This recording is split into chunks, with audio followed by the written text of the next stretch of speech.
وجهنا بك إلى ربنا في حاجاتنا لتقضى لنا. اللهم اغفر للمؤمنين والمؤمنات. اللهم اغفر للمؤمنين والمؤمنات. اللهم اغفر للمؤمنين والمؤمنات. اللهم آتنا في الدنيا حسنة وفي الآخرة حسنة وقنا عذاب النار.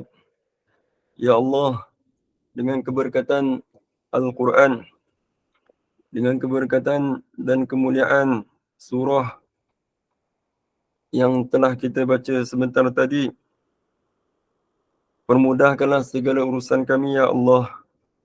Ampunkanlah segala dosa-dosa kami, ya Allah. Berkatilah kehidupan kami, ya Allah. Himpunkan kami di dalam syurga seperti mana Engkau himpunkan kami pada malam ini. Ya Allah, jauhkan kami daripada azab siksa api neraka-Mu, ya Allah. Allahumma rzuqna syafa'atan nabiyyina Muhammad sallallahu alaihi wasallam. Allahumma rzuqna rukatan nabiyyil Mustafa sallallahu alaihi wasallam ala suratil asliyah fil manami fi hadhihi layla wa fi kulli laylah.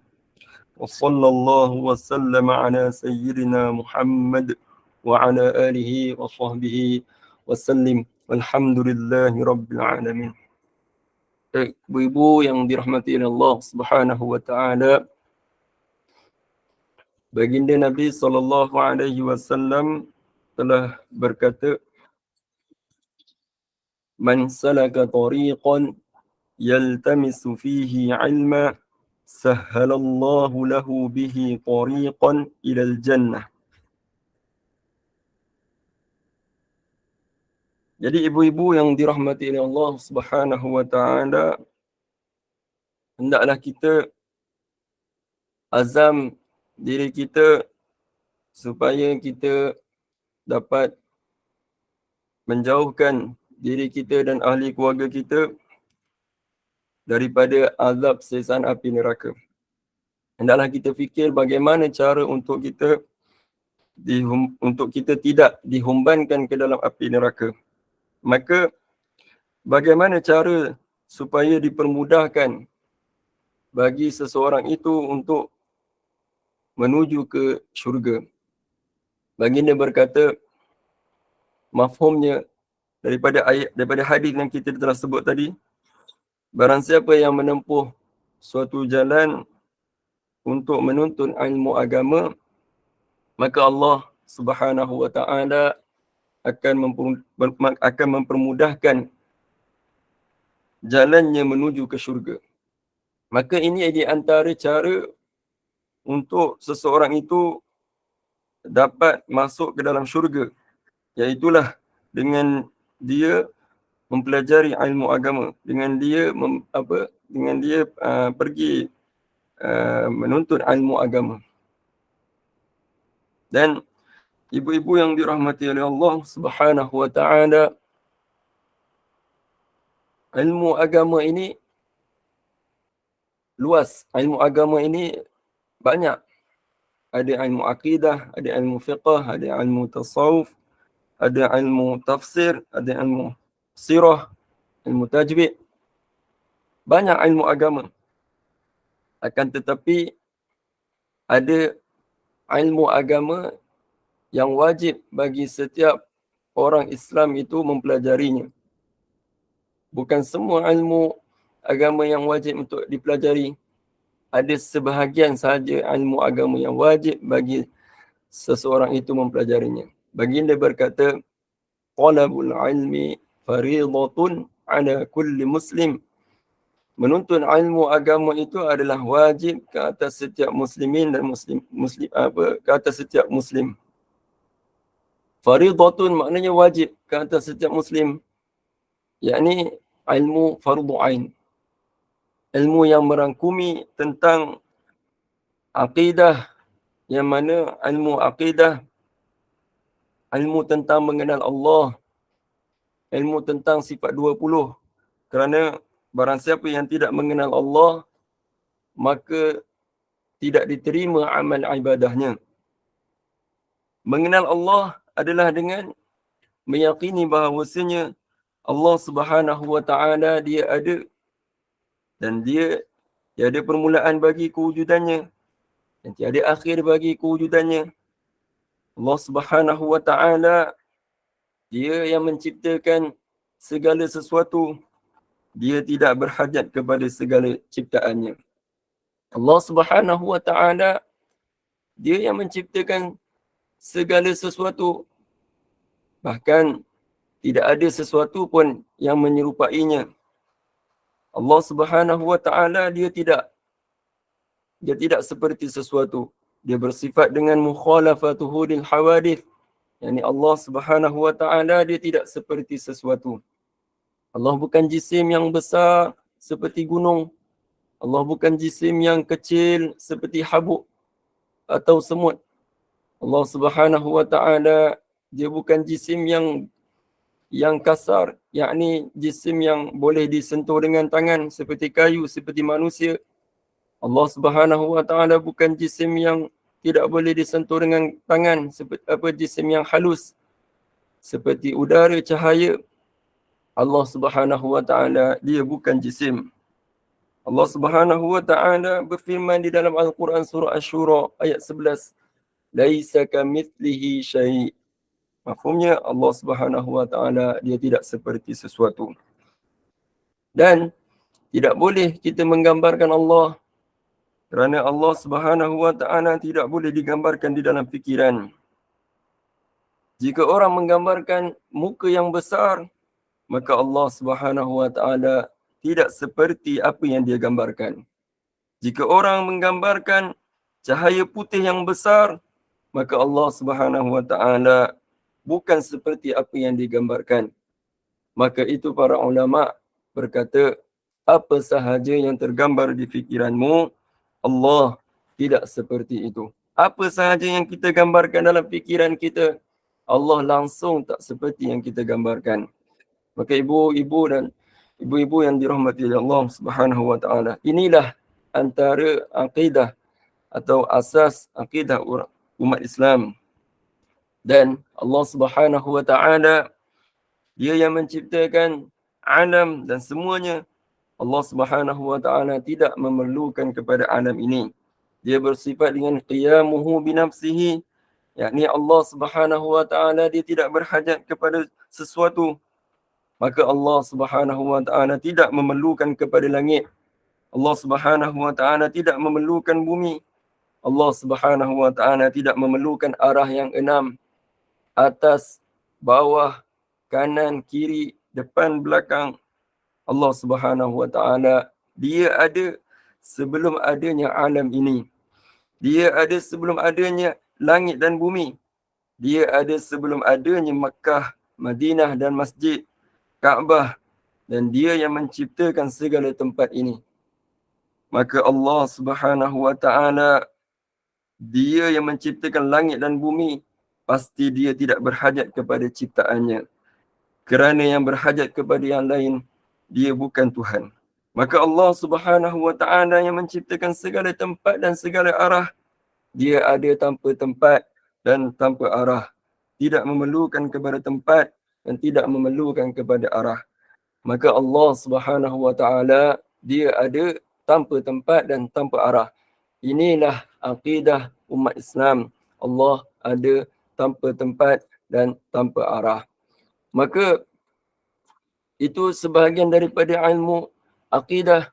Kita belajar tentang mengenal Allah, belajar tentang mengenal Rasul sallallahu alaihi wasallam, belajar tentang para malaikat, belajar tentang kitab-kitab, belajar tentang qada dan qadar, semua yang segala sesuatu berlaku dengan ciptaan Allah.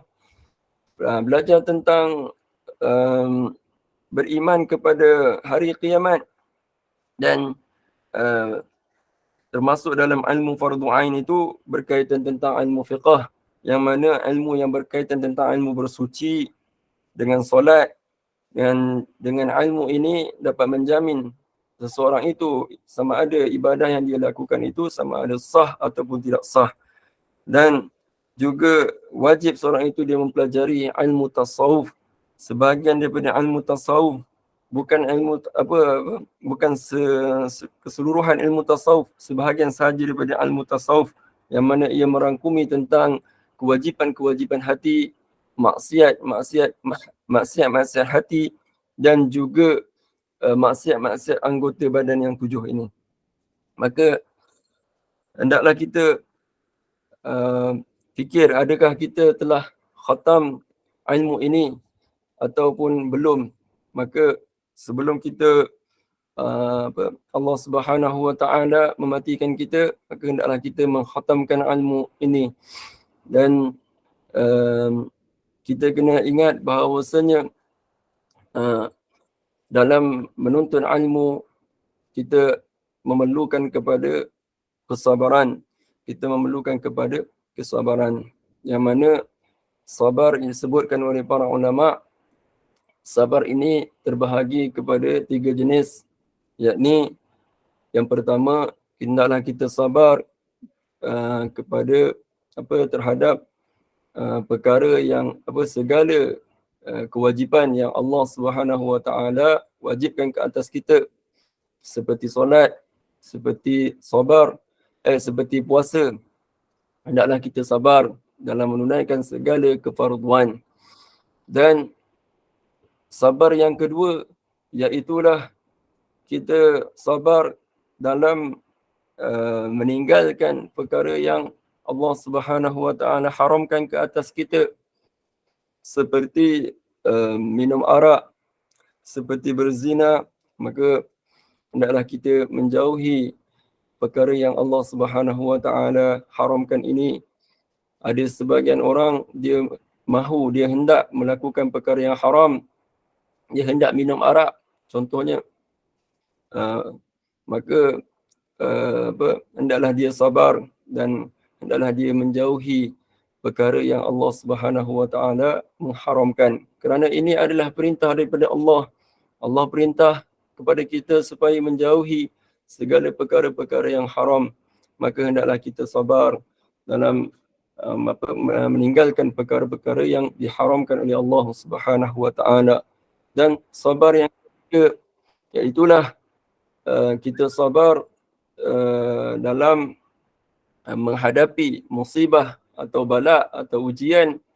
Hendaklah kita sabar, hendaklah kita tenang, kita redha atas apa sahaja musibah yang Allah Subhanahu wa taala timpakan kepada kita, seperti musibah sakit, seperti musibah kehilangan orang yang tersayang, musibah yang besar seperti kematian ibu ayah kita. Maka hendaklah kita sabar, hendaklah kita tenang, hendaklah kita redha dengan apa-apa sahaja musibah yang Allah Subhanahu wa taala timpakan ke atas kita. Baginda Nabi sallallahu alaihi wasallam bersabda, "Man yuridillahu bihi khaira yusib minhu."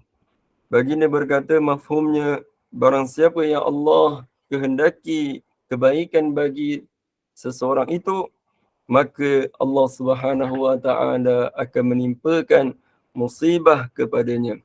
Maka apabila kita datang musibah kepada kita, hendaklah kita ingat hadis ini.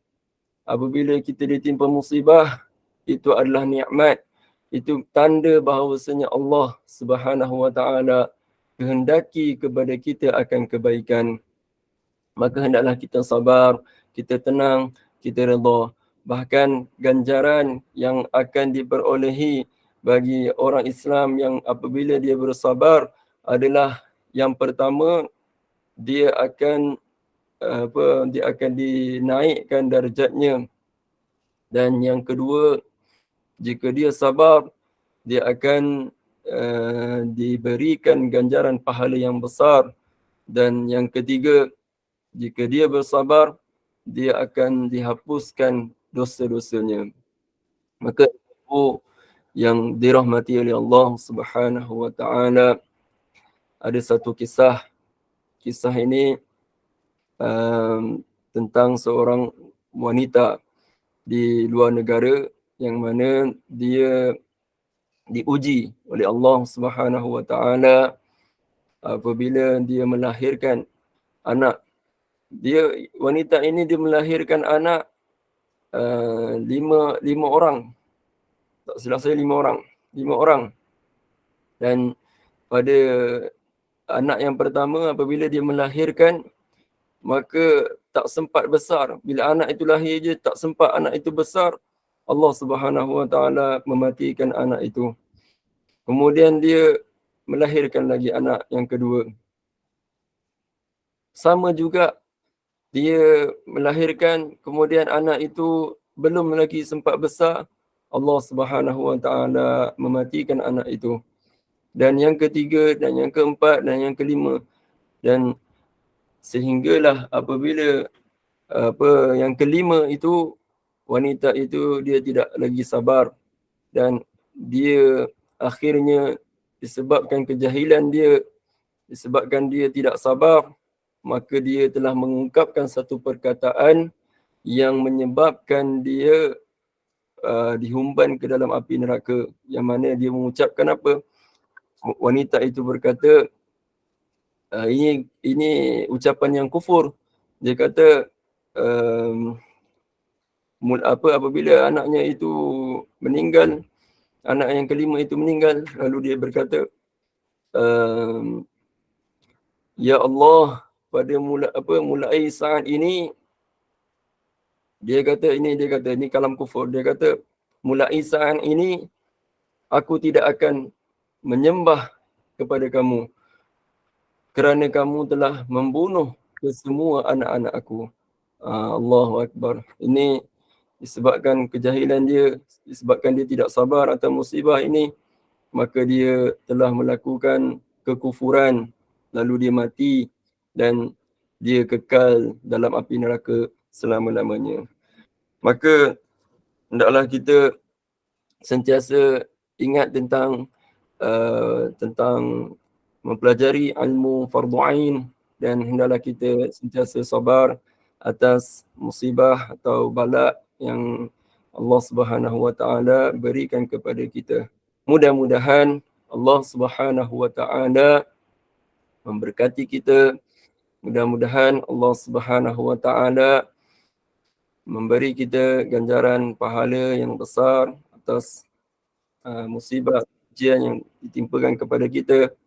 Dan mudah-mudahan Allah Subhanahu Wa Taala mematikan kita dalam iman yang sempurna, dan mudah-mudahan Allah Subhanahu Wa Taala himpunkan kita di dalam syurga seperti mana Allah Subhanahu Wa Taala himpunkan kita pada malam ini. Barakallahu fikum. Saya mengucapkan terima kasih banyak kepada Opah atas jemputan ini. Sekiranya ada terkurang, itu atas kelemahan saya sendiri. Saya mohon ampun dan maaf. Barakallahu fiikum. Alhamdulillah. Alhamdulillah Ustaz. Terima kasih banyak-banyak. Terima kasih di atas bacaan, memimpin bacaan tu tadi, dan juga tazkirah yang amat bermakna dari asas tu Ustaz sebut tu. Alhamdulillah. Beri peringatan kepada kita semua. Kita dah baca kitab tinggi-tinggi dah setakat ni. Tapi yang asas tu kita dah lupa. Tak baca langsung. Jadi bila Ustaz ingatkan tu semula, rasa-rasa macam nak belajar semula sifat 20. Betul tak Ustaz? Cara-cara mengenal. Supaya nak kenal Allah. Jadi rasa macam tak apa hafal lagi sifat 20 tu. Itu perasaan lah. Jadi mudah-mudahan dengan izin Allah, dengan mudahnya mungkin kita boleh belajar semula jika diberi kesempatan, insya-Allah. Baik Ustaz, itu dulu perjumpaan kita malam ini. Waktu sekarang 8:59 malam. Dan mudah-mudahan kita akan berterusan dengan Ustaz akan berterusan online dengan SPAQ di pada hari dan waktu yang sama, insya-Allah di minggu depan. Dan kita akan beri jemputan lah, insya-Allah. Dan terima kasih banyak-banyak juga kepada sidang jemaah yang hadir bersama-sama malam ini. Di peringkat awal hampir 150 orang. 140 orang telah bersama-sama membaca 3 surah pilihan dan juga mendengar tazkirah pada malam ini. Mudah-mudahan puan-puan kekalkan bersama kami lagi pada besok pukul 6.45 pagi. Dan untuk itu Ustaz, kita boleh tangguhkan juga majlis kita pada malam ini dengan tasbih kafarah dan juga wal-'ashr. Silakan. Assalamualaikum warahmatullahi taala wabarakatuh. Waalaikumsalam warahmatullahi wabarakatuh. Terima kasih semua yang sedia bersama-sama kita pada malam ini. Terima kasih dan lagi. Minggu depan